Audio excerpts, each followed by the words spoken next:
Andri Berg, gríðarlega svekkjandi tap. Hvað hefur ykkur í dag ekki sett?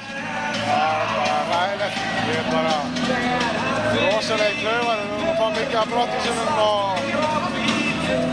bara ótrúlega svekkjandi að tapa hérna með einu marki. Það er bara ekki lýsti, sko. Söknuðu Ísaks kannski ekki í dag? Já, þetta söknuðu hans en vörnin var samt sem áður mjög góð.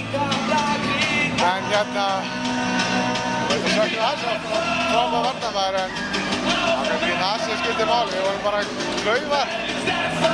Við hefum að geta gert betur og gerum betur á sunnudaginn. Það er að leggja fingur á það, þennan klaufaskap sem við gerðum í leiknum. Hvað segirðu? Það er að leggja fingur á það, svona hvað það var sem að klikkaði á okkur.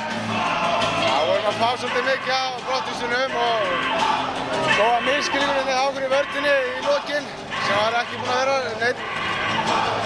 Og svo